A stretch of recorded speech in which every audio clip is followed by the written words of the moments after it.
Hey everybody, I'm Jen. Welcome to another episode of Blockchain Banter, Mastering the Market, Trading Crypto.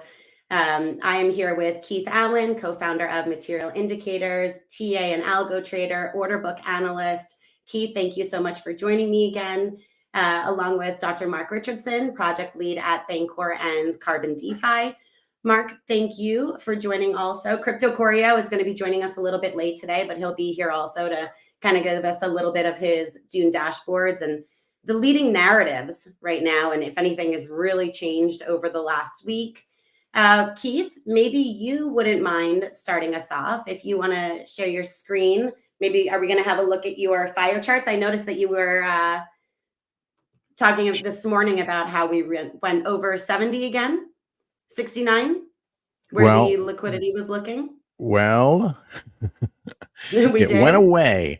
Okay, that was fast. I've been focused very much on that prior all-time high, that 2021 top of 69K, and we've just really had a hard time maintaining support at that level. We have not yet validated an RS flip, in my opinion, and I will share my screen and show you why I feel that way. Let's share this one. Oh, let me get it on the right. Let me get it on the right thing.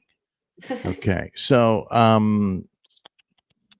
there it is, I think. Do you have a ton of tabs open on your computer all the time too? Yes, I do. It's just kind of becoming part of becoming an adult, I feel like. Yeah, right. So you're seeing my screen now, and I have this oval of interest highlighted here. As you can see, this is the 2021 top, 69K.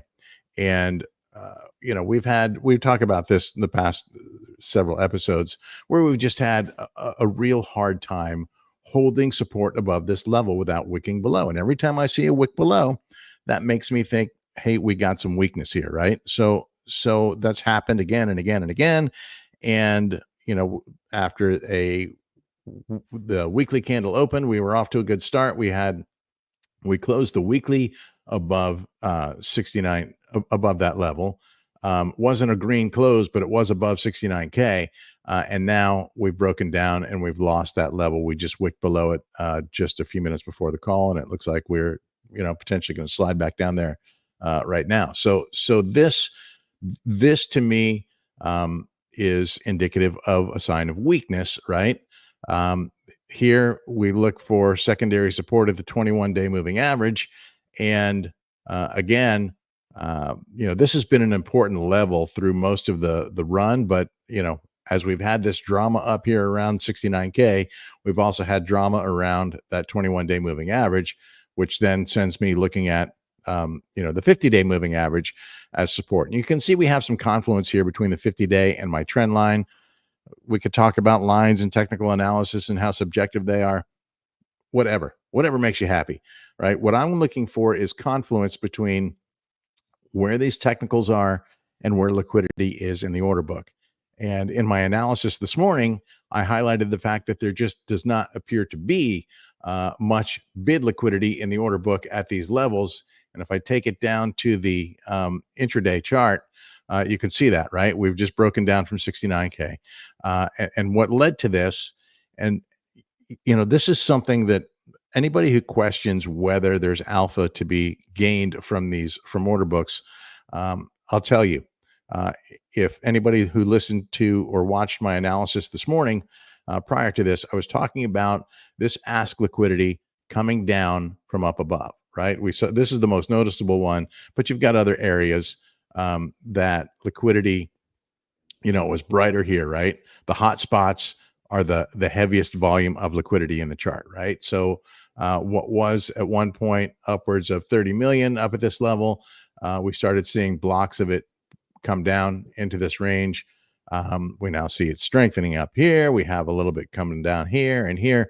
And this has, whether this is organic, whether you want to call it manipulative, it doesn't really matter. The net effect is when asks start coming down, and especially when bids start fading as well or getting rug pulled, it's just a clear sign that price is going to go down because it's the path of least resistance, right?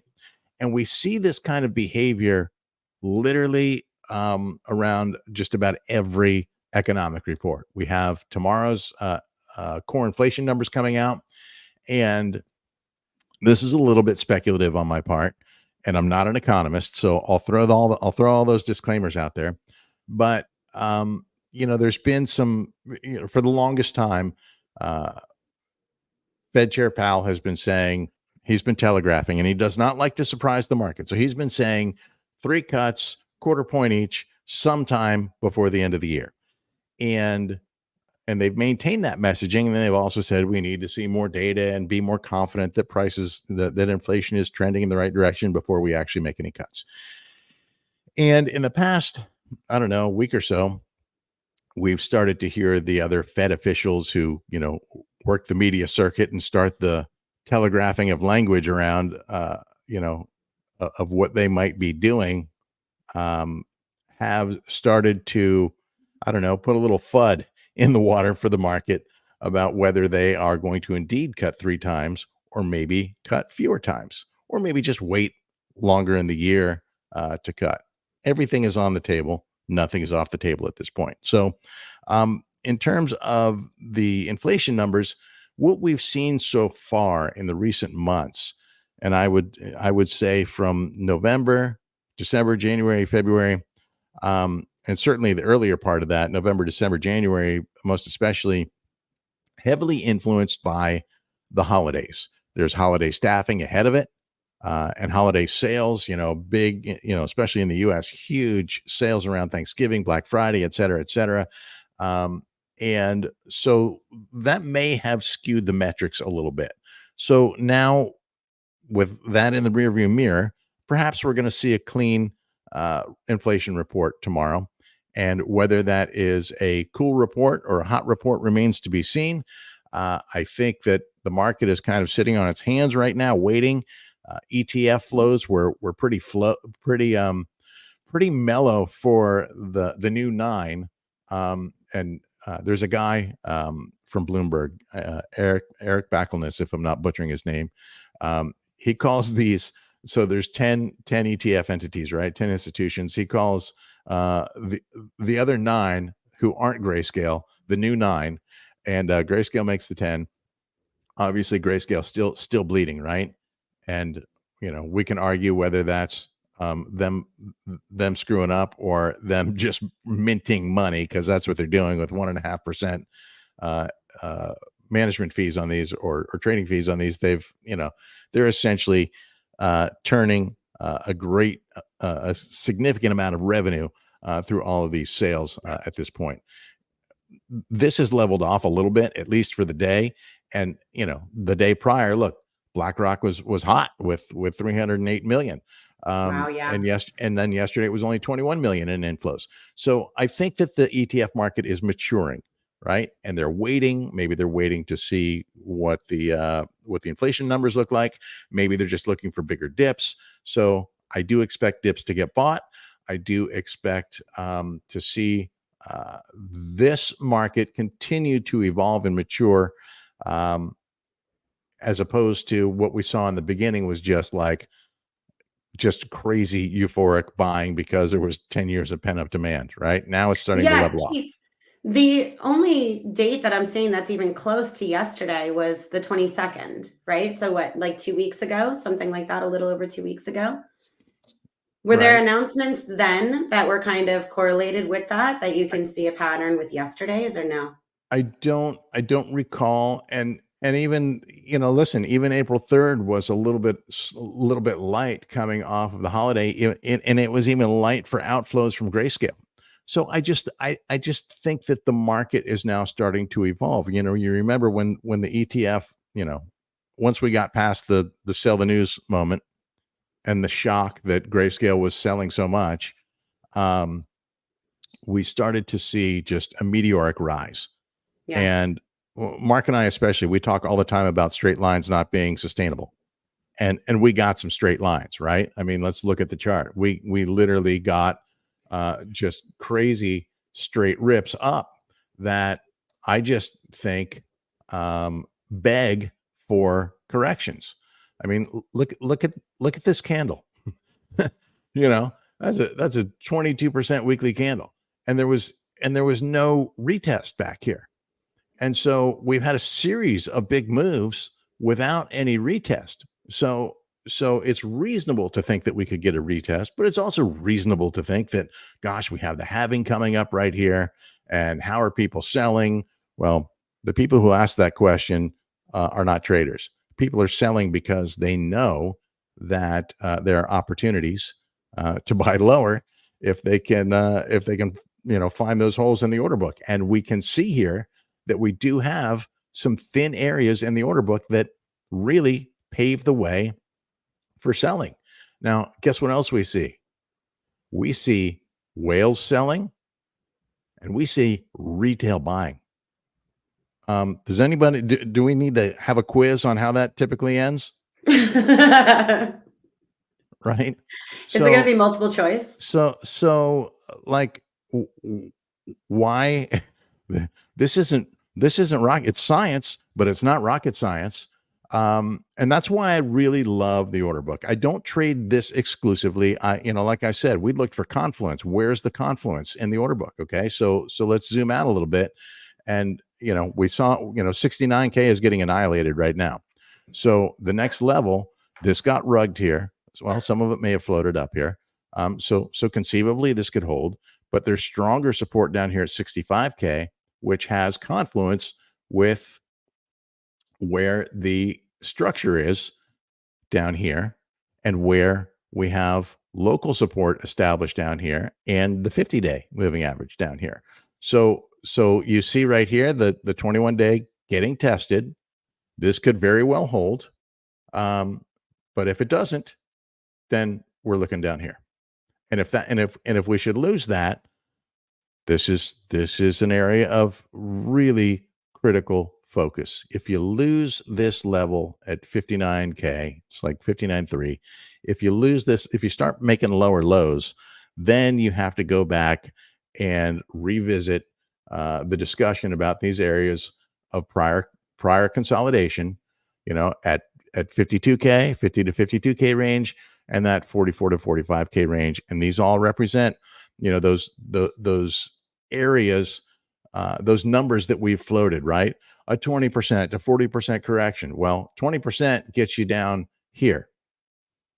30% gets you down here. 40% gets you down here. And we can illustrate that on the chart, as you can see, right? What's 20% look like? It's like perfect right to that range. What's 30% look like? It's perfect right to that range. And see the confluence right here? My gosh, that would be, this would pacify every analyst, myself included, who says we need to see that deeper correction, right? And 40% gets you down into this range where we have confluence right here. Now, there's currently zero sentiment, in my opinion, to go that low, right? Let's zoom out of the order book a little bit and see that we don't have any liquidity down in that range that suggests 20 or 30%. What's that? The 20 or the 30%? The 30%? Yeah, I mean, 20% gets us down to the 60K range, and it's thinned out a bit, right? It's thinned out considerably. So it's reasonable to think that we have some liquidity up here. Is this going to hold here? That's above 60. This is going to update for us here in a second. I'll take it in a little further. We can see it maybe a little bit better. So we can see price moving down this way. We still have this, what remains from this level of support, 59 to 62K. We still have liquidity stacked in this range as kind of a last line of defense. But I think that 65 looks pretty solid in terms of where confluence is on the chart. We're not seeing any sentiment down here at 50K or 52K, which would be the 30% correction. There's no bid liquidity here.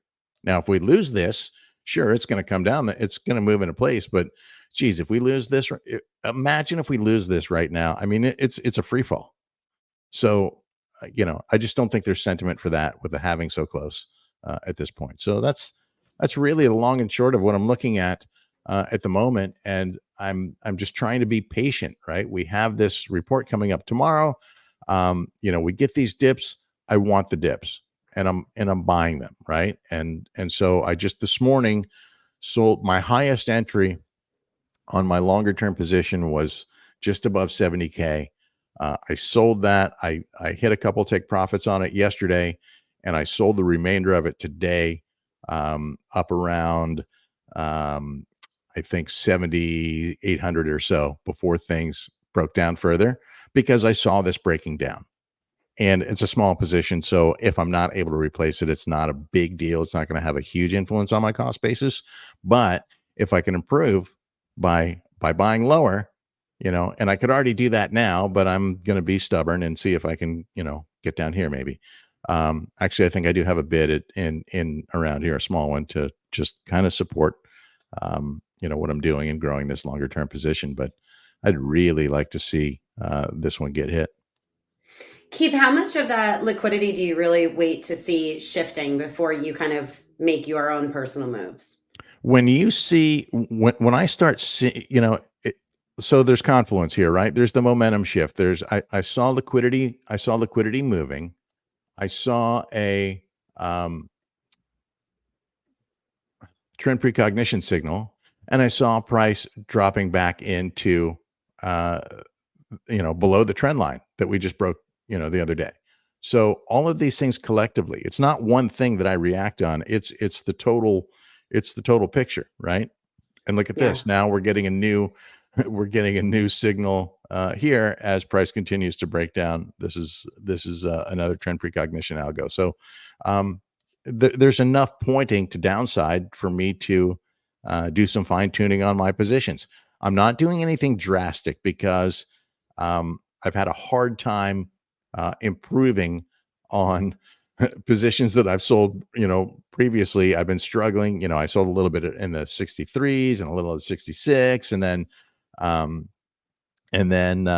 once we broke up above into the 69 to 73K level, I sold a little bit up there, and then at this point I'm trying to improve on what I sold up at this range. So I'm just trying to be patient, and I'm looking at, when you see it happening in the order book.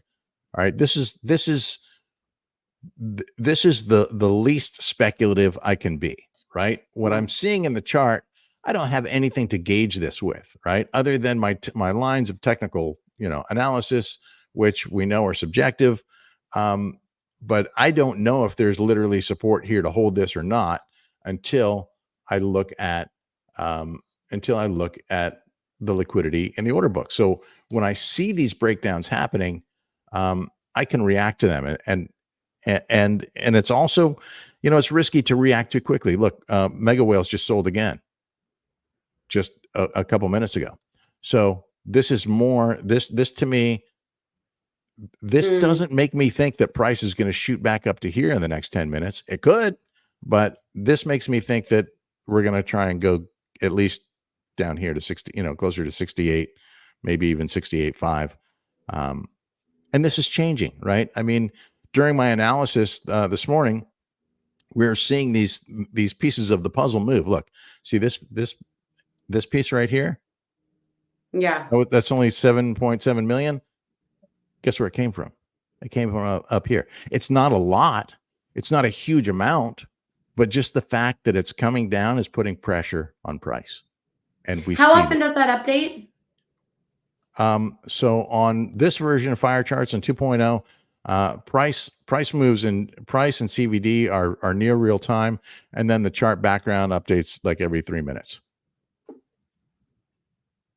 It's great. So Probably takes you longer to write like your reports in the morning and your analysis in the morning. You know what I mean? It Like, does does it take me ever? a long time, and I when I first started doing them, I wasn't even writing the description, and I have we've got a big Asian community, and somebody requested that I, because they were having a hard time understanding, and because I speak quickly when I do it, they asked if I would write a description, and I think that's helpful. I think it's helping a lot of people, so I'm happy to do it. I think it is.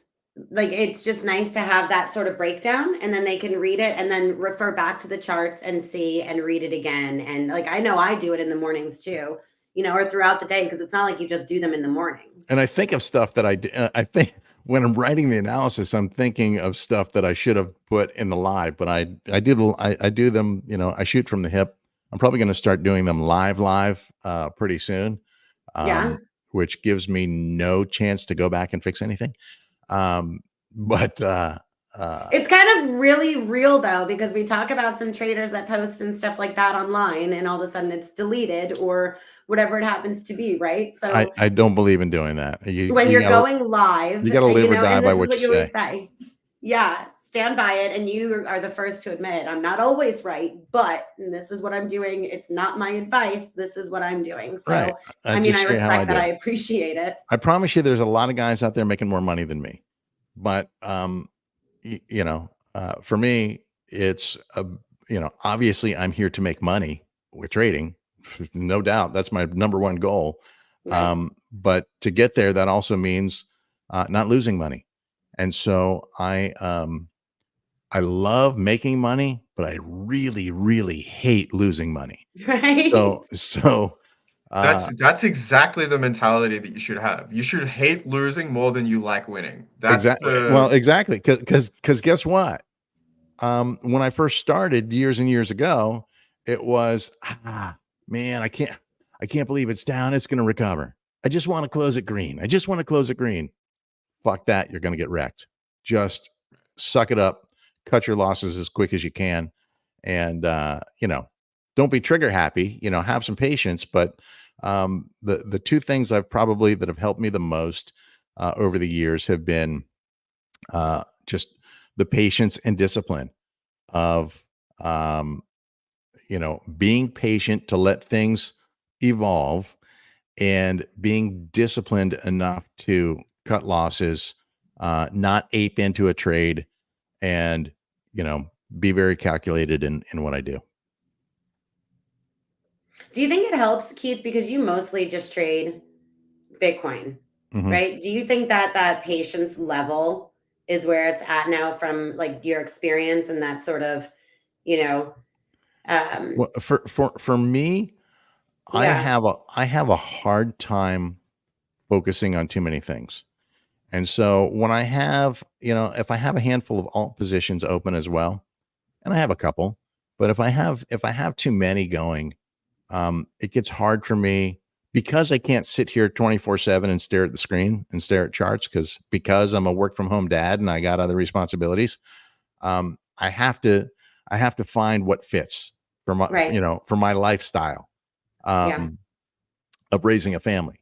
And so if I have to monitor a dozen, or dozens of different coins every day and see what's happening and optimize this and get into that and that, I don't do very well with that. So I like to find coins or assets that I can focus on and track and get this order book stuff especially it's an organic living beast, and every asset has its own kind of personality.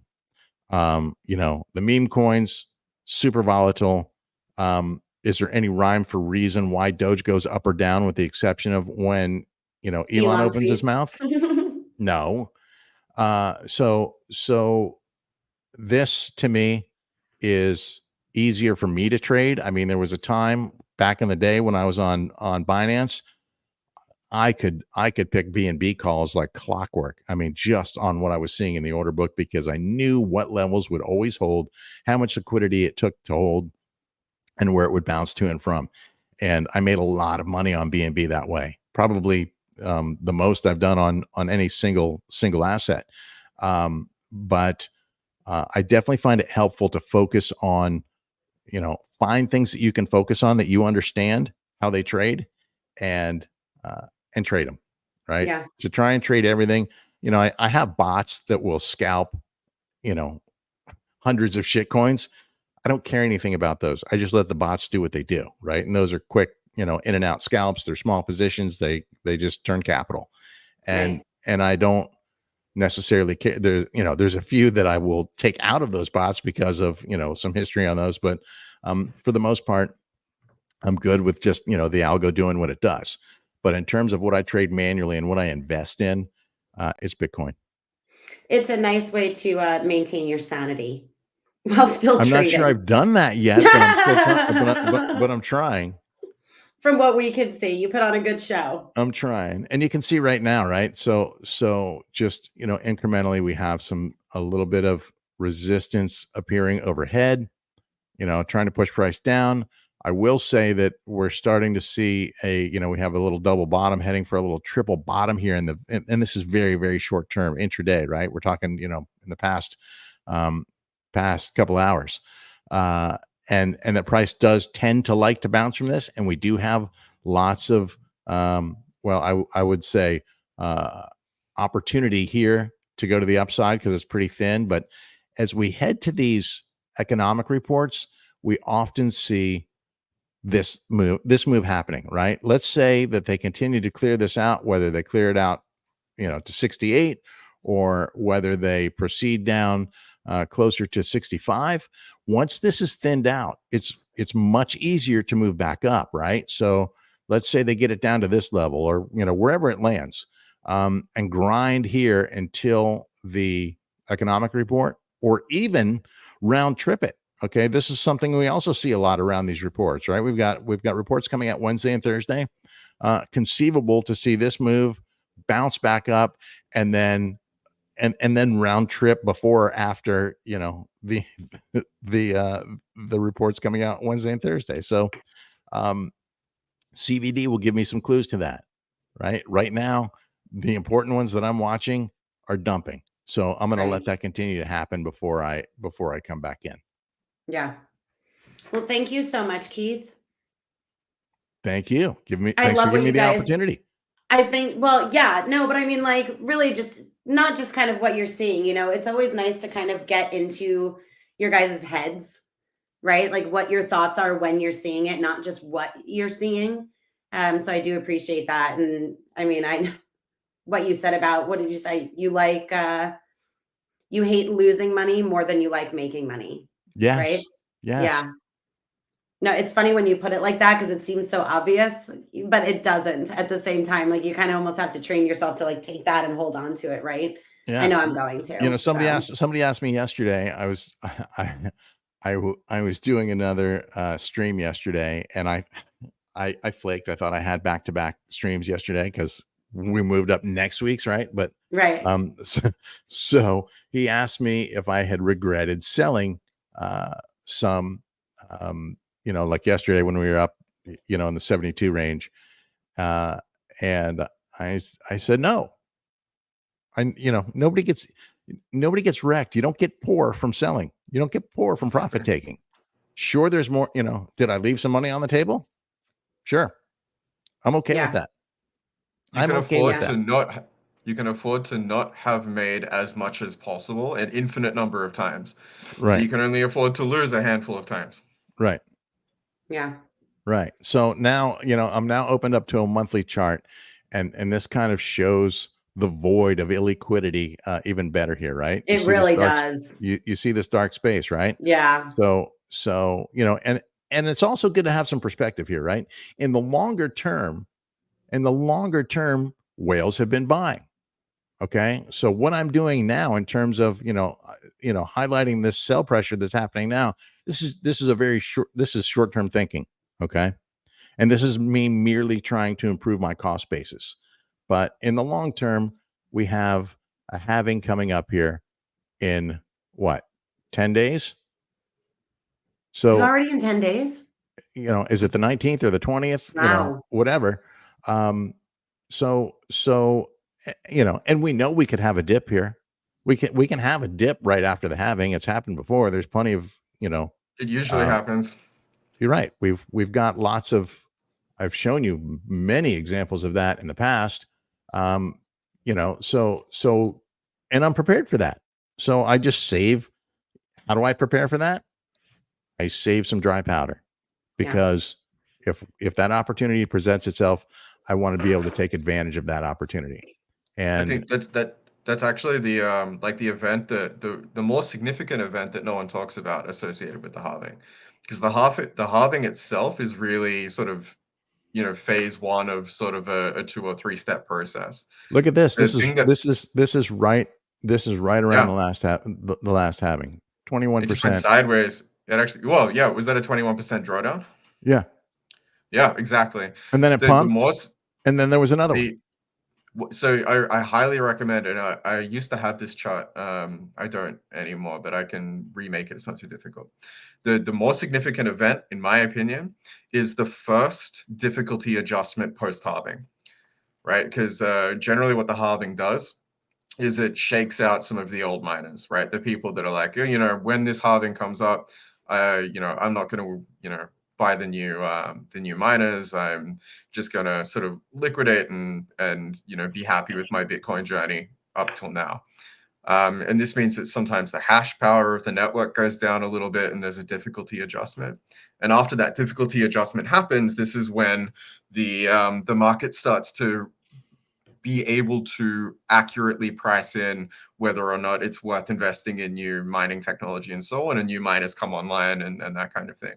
So there's the halving, and then there's a difficulty adjustment, and then new miners come online, and then there's a second difficulty adjustment. And it's those difficulty adjustments that I think are the true consequences of the halving being realized.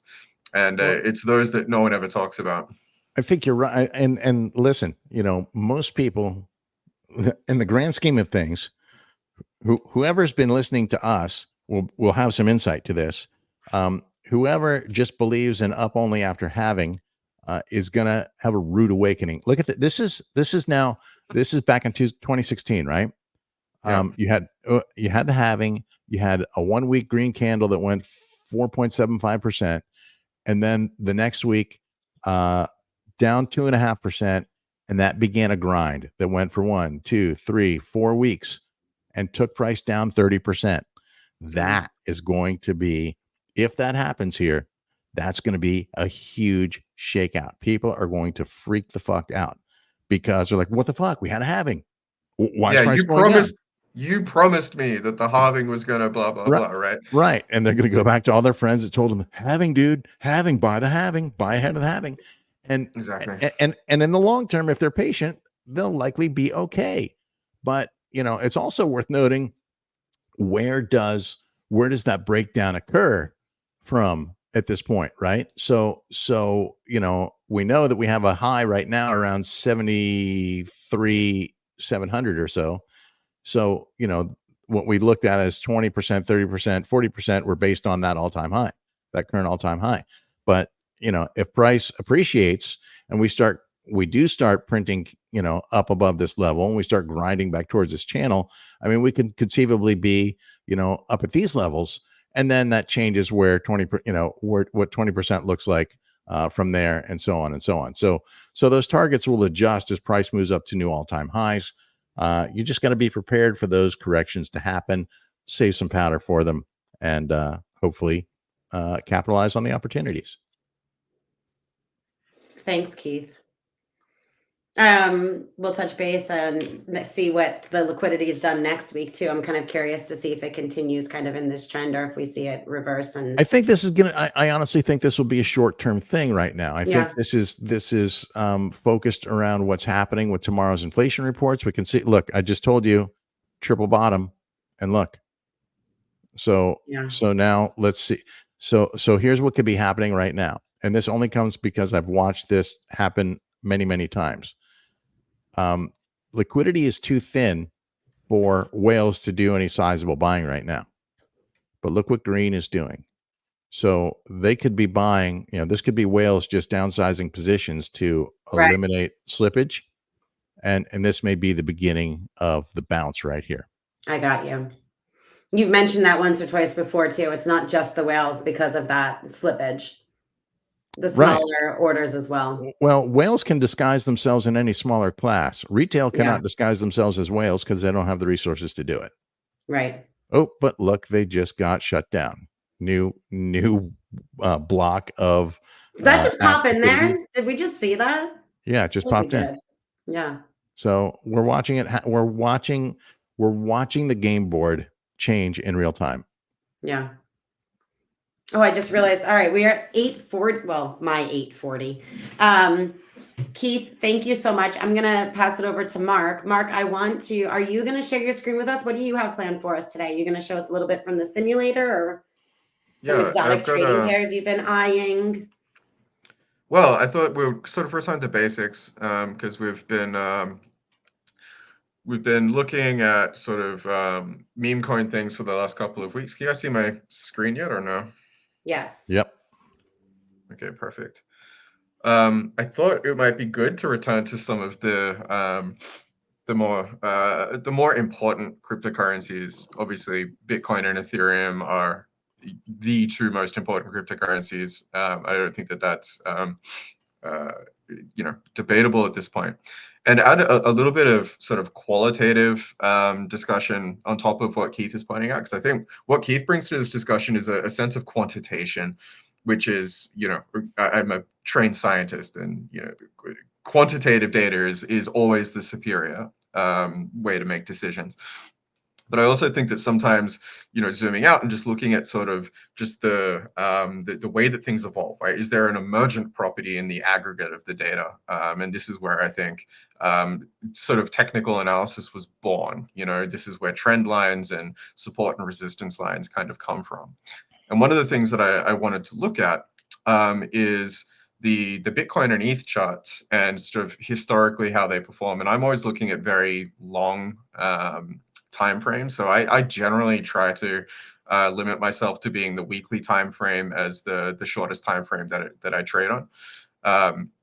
But I will also look at the monthly time frame and things to sort of get an idea of where we're at and evaluate how likely it is that things will continue up or continue down.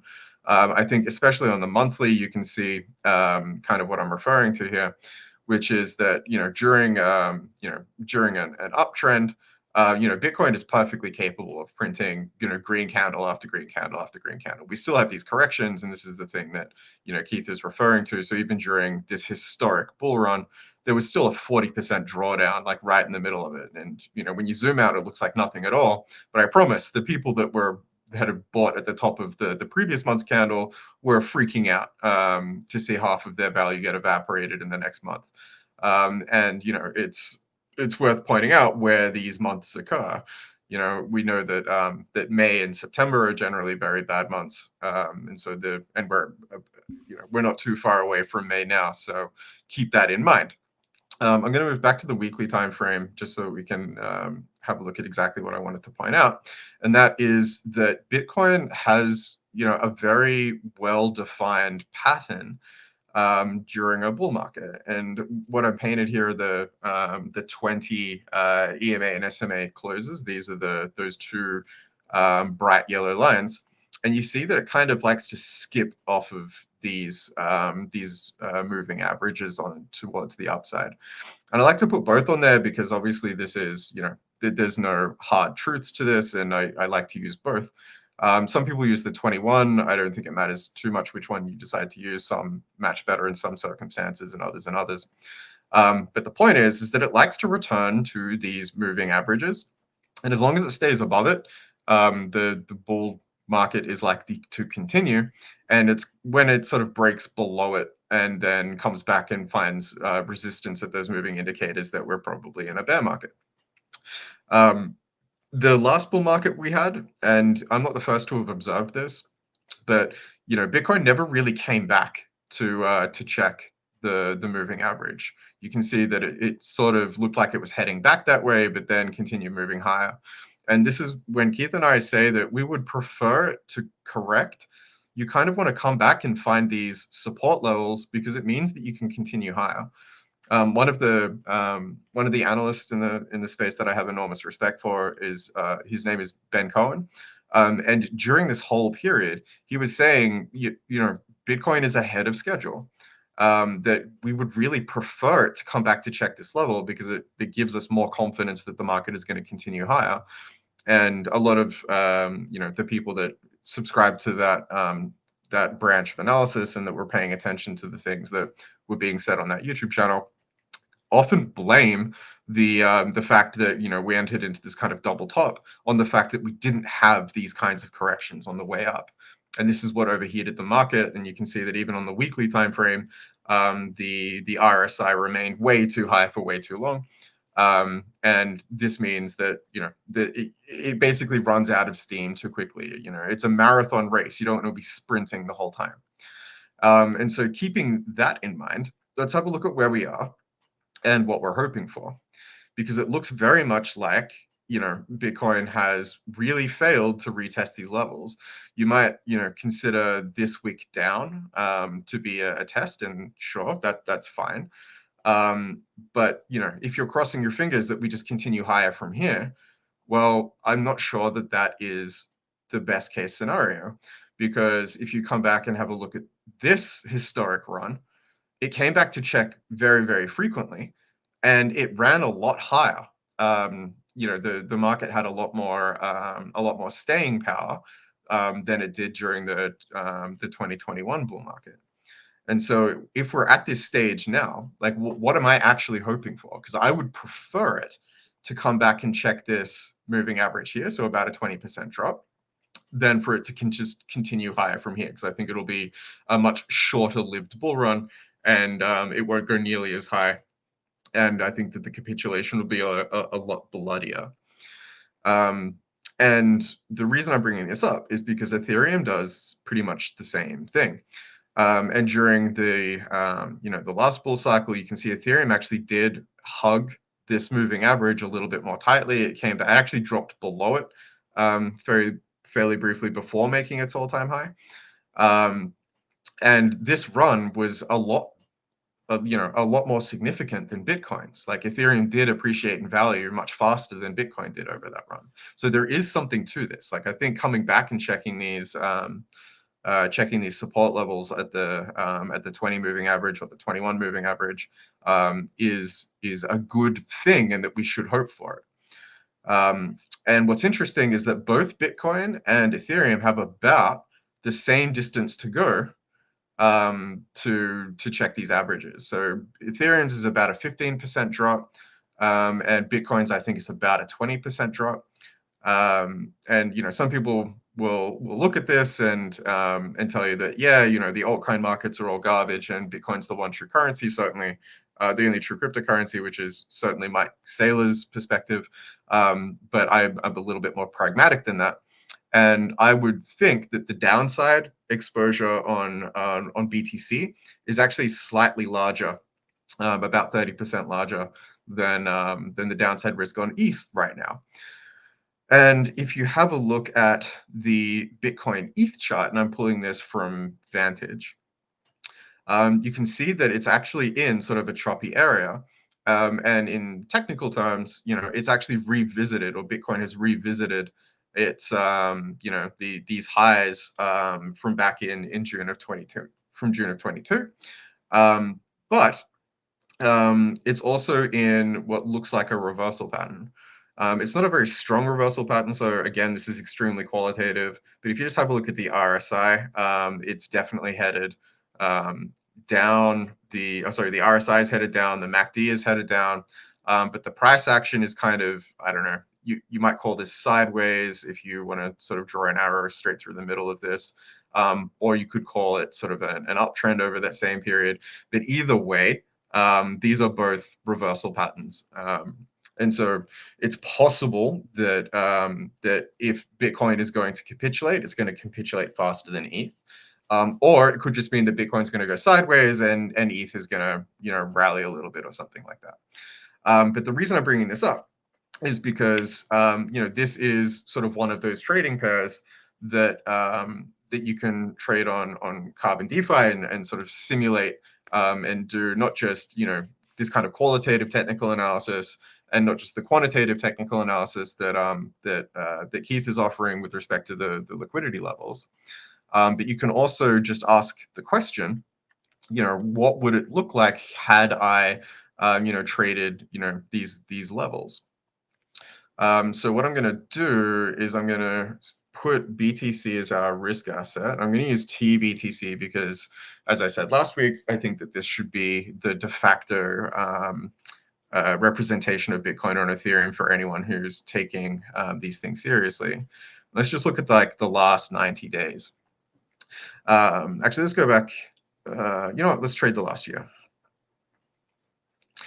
So this is actually not a terrible chart to trade. And again, coming back to what we were looking at on the BTC ETH chart itself, the actual depth of this channel is not too bad. You know, like it's 40% from the top to the bottom. Whereas if you compare either one of these coins versus the US dollar, it's, you know, thousands of percent from the top to the bottom, or from the bottom to the top, I should say. Well, even just in that local range, that, you know, where the local bottom is, and ETH has been like really, yeah, yeah, exactly. I mean, you're in a tighter range, which is really probably ideal for trading this way. Yeah, exactly. And it depends on your time horizon. So it's not unusual for Bitcoin to come back and check some of these longer moving averages versus Ethereum, even during a bull run. Whereas during a bull run, it tends to stay, you know, very close to these faster moving averages versus the US dollar. And so you can very easily just sort of say, look, you know, inside of this range, I wouldn't mind, you know, taking some exposure to ETH if ETH rallies, and I wouldn't mind, you know, I wouldn't mind taking some exposure to ETH if ETH capitulates. I wouldn't mind taking some exposure to Bitcoin if ETH capitulates versus each other, because really, you know, these charts are very, very similar. Whatever the Ethereum chart is doing versus the US dollar, the Bitcoin chart versus the US dollar is doing more or less the same thing. Obviously, there is some volatility there, and that's why we're looking at the ETH Bitcoin chart as well. So it is clear Hello, guys. Koryo, how you doing? Hey, Koryo. Hey, can you hear me? How are you doing, guys? Hey, So glad you were able to make it. Yes. It is clear that Bitcoin is in a, you know, it definitely is in an uptrend versus ETH. But that doesn't mean that this is necessarily going to continue, you know, all the way forever. And we do expect it to sort of turn around at some point. And I would expect that there's going to be some, you know, some sideways channel trading during that time. And, you know, to my eye, it looks like we may have already began that process. And the fact that that, you know, the Bitcoin RSI and MACD is losing strength versus Ethereum is probably you know, it would add some kindling to that conviction. So how would I trade this? There are, you know, you don't want to be too optimistic. I would probably, you know, scrape, you know, 20% off of the top of and the bottom of the channel, and then just see what it does. Now, because of the way that, you know, that Carbon operates, of course, we can just do this as two discrete limit orders. And this is the kind of thing that if you're used to, you know, trading on Binance or Coinbase or something like that, that you're probably used to doing, and we can have a look at that now. So, you know, let's say that we started entirely in Bitcoin. I'm just going to say, you know, 1, 2, 3, 4, 5, something like that. So, okay, $855,000 might be a little bit dramatic. Let's go down to 1.2 Bitcoin and 0 ETH. So this is basically representing the conviction that had we started about a year ago, that eventually Bitcoin was going to reach some sort of local top. And we're not calling the exact top so that we don't sort of overestimate, you know, or over-represent how well we would have traded. We're going to try and, you know, and approximate that we got within, you know, some distance of the top, but, you know, not necessarily the top itself. And we're also going to say that as Bitcoin loses value to Ethereum, that's fine, because we have the conviction that it's going to eventually continue its trend to the upside. And so if we simulate just those two limit orders constantly trading against each other, this is still a very healthy gain. And we're denominating this in ETH.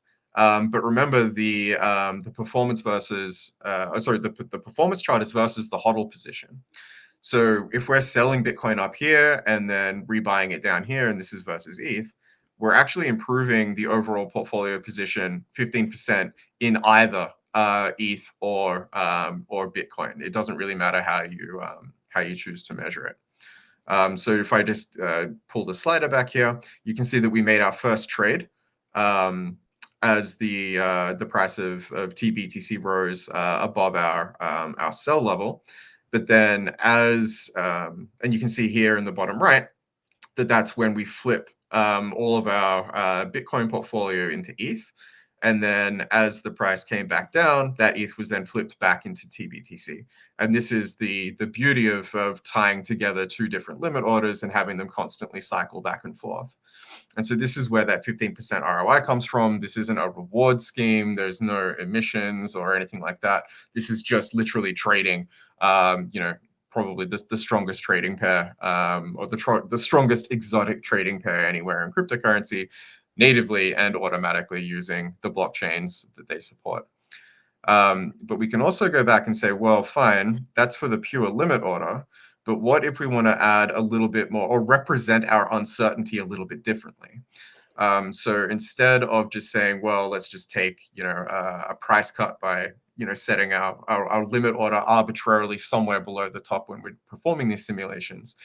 Instead, let's say that, well, when we set up these orders in the first place, we already have some intrinsic uncertainty about where the price is going to go.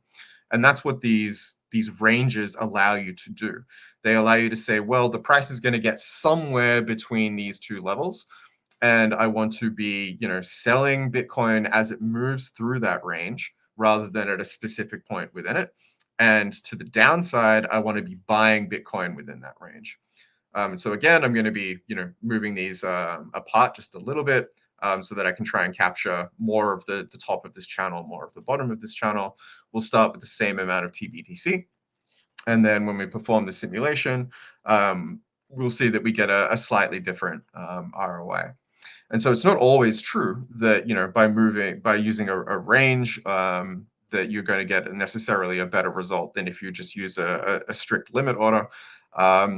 And this is why the simulator was invented, so that you could run these estimations for yourself. And if you ever wanted to audit these results and determine for yourself whether or not you think that it's the right way to trade, you can actually just download the simulation data as a CSV and open that up in whatever software you want, and see exactly how all of these prices would have been executed and exactly what would have happened to your order and your position on carbon during that time. Thanks, Mark. I think we're close to the. We are close to the end here. But I wanted to ask you considered that an exotic trading pair. Do you not see, maybe because it was TBTC that you were using, or do you consider Bitcoin versus ETH to be an exotic trading pair? Just kind of open question for all three of you.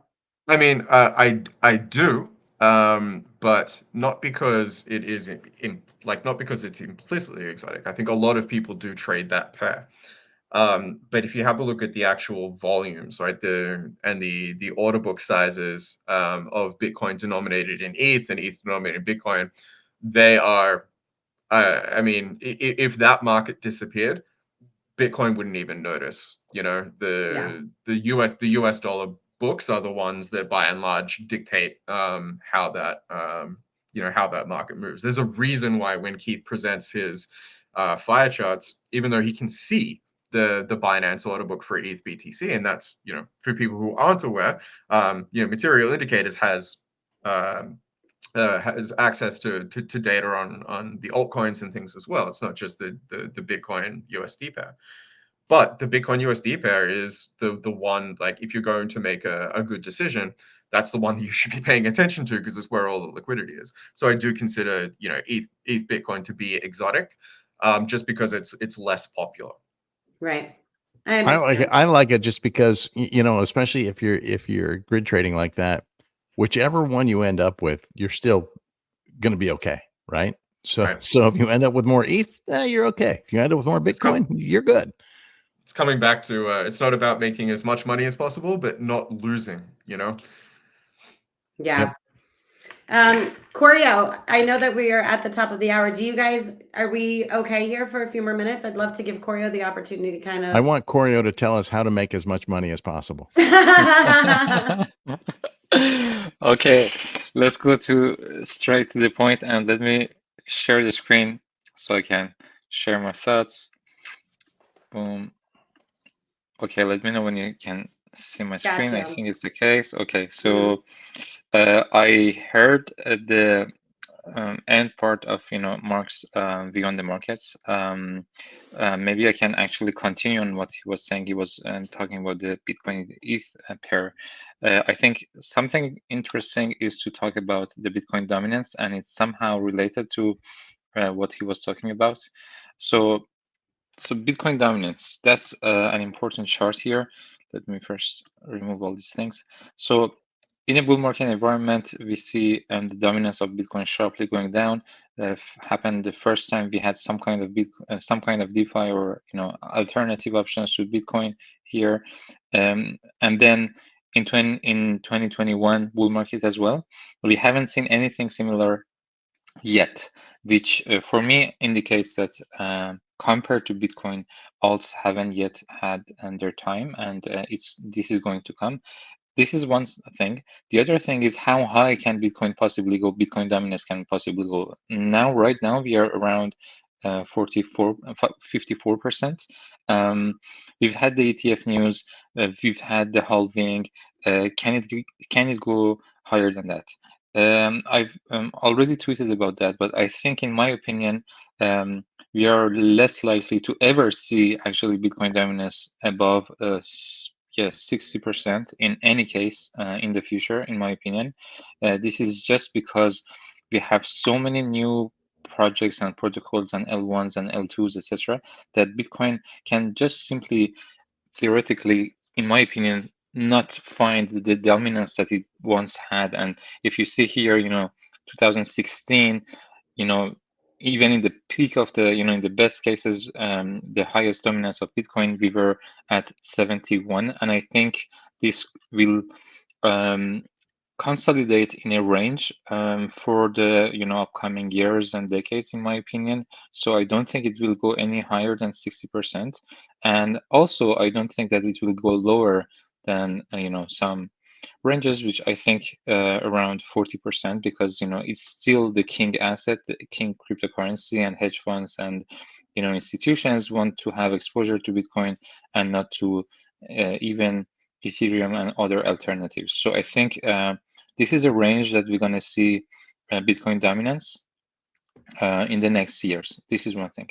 Now, what does this tell us about the alts and about Bitcoin? So we are seeing here already a consolidation with momentum indicators resetting, but it's holding there. It's holding, although we are a few months past the ETF news, and maybe it's because of the halving that is still, holding here very strongly against other altcoins. But in my opinion, if I had to take a bet, I would bet on actually something like this in the upcoming month for Bitcoin, meaning that I think that alts will start to outperform sometime in the next month. Remains to be seen when it happens, but let's go now to maybe total 3. It's a good chart to see. The total 3 is actually all the market cap of all crypto assets, excluding Bitcoin and Ethereum. And here, strong uptrend as well. But if we compare to 2020 where we had the halving, still a lot of upside here possible. So I think the trend and the bet that I'm taking is we're gonna see actually also starting to outperform in Q3 and Q4, certainly, in my opinion. Q2, I'm not that sure because usually the halving is actually the Bitcoin moment. So this is what I think about alts versus Bitcoin. Now, what do I think about Bitcoin itself? Yes. Really quickly, you missed in the beginning when they were talking about Keith. So I've got a dog barking. I'm sorry. When Keith and Mark were saying that after the halving, we've seen, 20, 30% drops. So maybe this is kind of related to what they're saying, but you're seeing it going into the alts, right? Yes. So it's true that immediately after the halving, we can see some kind of quick pullbacks on Bitcoin and on all altcoins. To be honest, do I think that we're gonna see that kind of pullbacks on Bitcoin? Really, I don't doubt. I doubt it. Actually, I doubt it. So let's see how low can it go. In my opinion, even if you do a Fibonacci from here, so if I had to take a bet, I would say Bitcoin will never go below 64. In my opinion, in 2024, that's the lowest price. Not in 2024, let's say in the upcoming month. I think, yeah, we've seen some pullbacks here. It's actually, we have a range, I would say in the 60 to 70, but now possibly, I think higher with the upcoming halving. So, and that's from here, from the current prices, that's not even 10%. And that's consistent. That's consistent with, I think, what looks like a local bottom around 64.5, 65-ish right now. Absolutely. I think I really would exclude a pullback below like this level, Fibonacci level at this time. Even if you look, from the previous rallies, we rarely had anything below that. Even if you look here, when it all started, we just went again to close to this 382 level, and that's from where we had on this start of the rally in 2023. So since then, every kind of new leg has at most pulled back to this level, and maybe that was the case here. Maybe it happened just there, and now we are going to see an uptrend. But I'm not betting against Bitcoin going down. I'm not. I think that we are probably ranging here between 60K to 70K. I'm not taking any action in this range because I'm already positioned and I've already bought these dips and that I've also shared. So I'm just patiently waiting for more upside to come. I think if you remember our bets that we did, I think I still bet on Bitcoin around 80K for the end of the year with possibly higher values until then. So even 100K, I still hold that bet. And if we have to have a pullback that is higher than 10-15%, I think the pattern for me, as I would bet on it, would be something like this, some chop and then higher, and then here maybe some kind of pullback here, but again probably not below the current values, and then from here resume higher. So that's how I would position myself. That's the bet I would take. Obviously I can be wrong, but historically, if you look at the past, cycles, post halving, etc., that's the kind of things we see. So yeah, this is just shortly my current views on the market. Koryo, Keith, looking at what he was kind of just drawing up there, right? Is that kind of where your golden pocket was that you've been talking about? Well, the golden pocket was the around where? Up to like the 100, like the 80 to 100 or 90 to 100. No, the golden pocket. The golden pocket I was looking at was actually below us. That we came through, and so now I think that we need to validate an RS flip above 69K, which hasn't happened. We've wicked below it again. At the moment we're just sub 69K. So we need to see some strength happening at that 69K level so that we can take this consolidation, because, like Koryo said, this consolidation range right now is really wide, right? It's it is almost too tight. I mean, too wide to say, hey, here's the range and here's the level of support. It's a very wide range right now. 65, we've had this series of higher lows, which brings us up to that 64.5, 65K level right now, in terms of what looks like a local bottom. And that's consistent with the structure I have and consistent with the 50-day moving average on my daily chart. And I think that tomorrow, a good inflation report, a cooler than forecasted inflation report, could really see Bitcoin with a chance to establish some strength above 69K.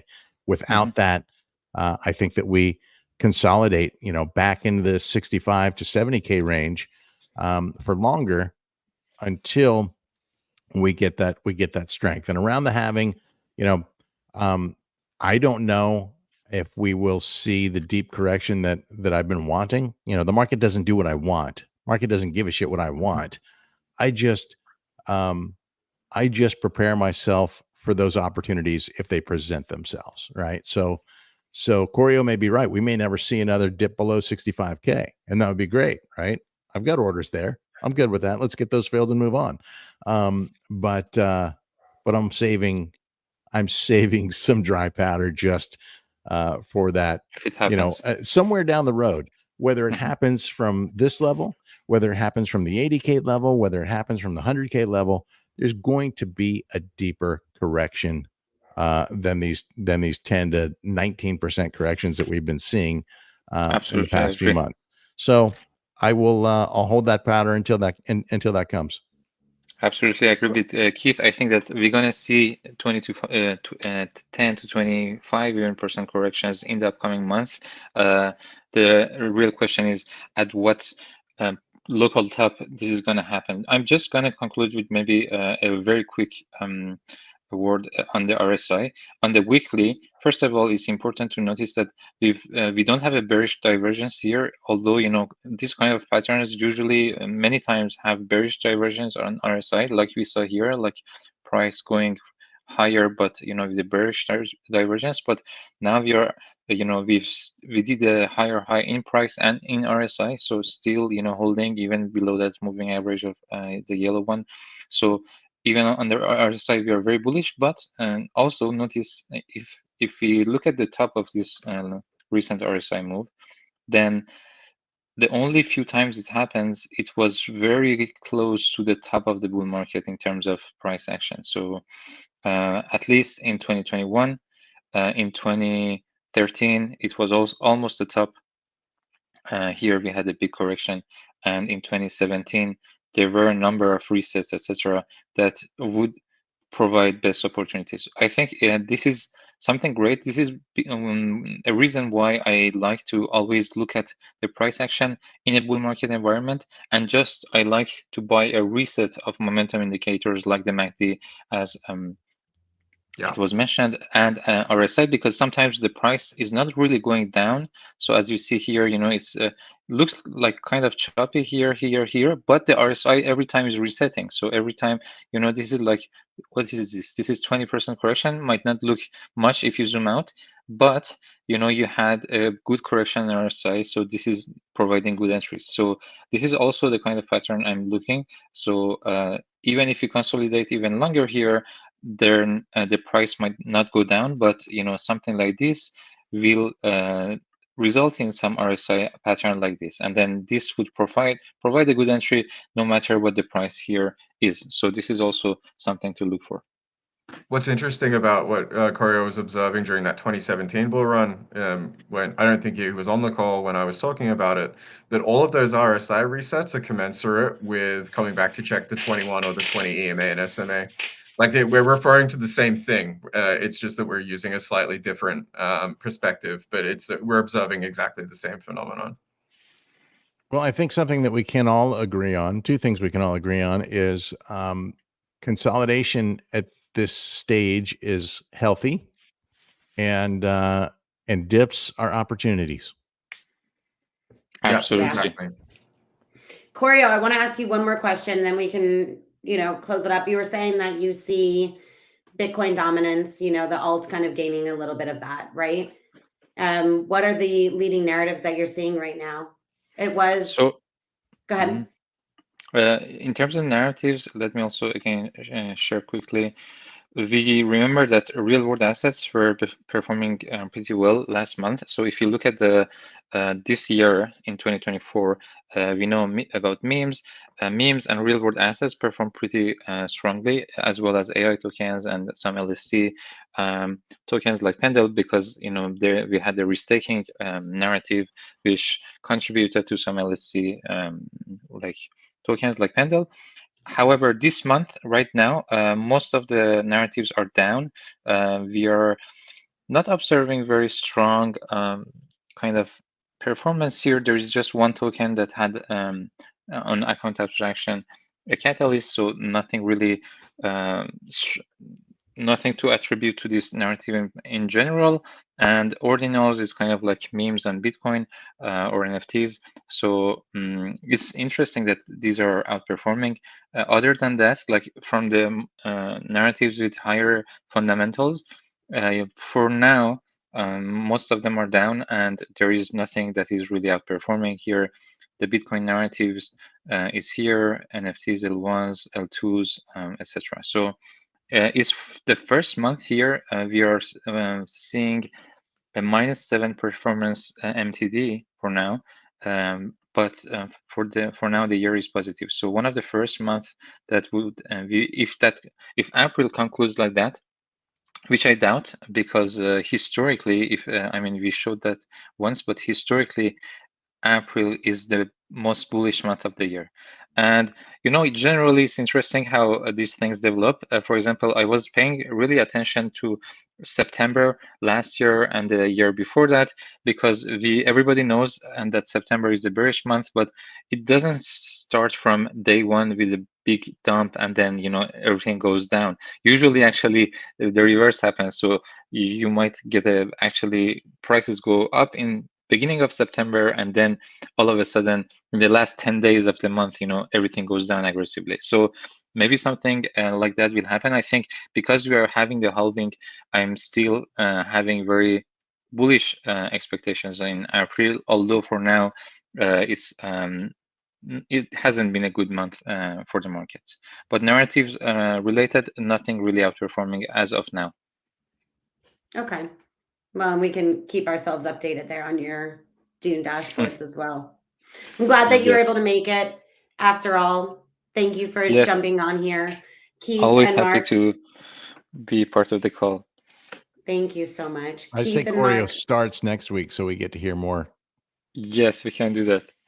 Koryo, that's it. It's official then. You're going to be our starter next week. Okay, deal. Awesome. Thank you guys so much for jumping on here. We'll actually next week we might have a little bit of a different date and time. I think the next 2 weeks, Mark and I are going to be in Dubai. If any of the viewers are in Dubai for Token 2049 or ETH Dubai, definitely reach out to either one of us. Let us know. Would love to get together. I might even have a ticket or two to give away for ETH Dubai. So keep everybody updated on that. And I'll make an announcement if I do, in fact, have those to pass off to the viewers. Thank you guys again. And we'll catch up soon. Thank you guys. Have a great week, everybody. Thank you. See you guys. Thank you, everyone.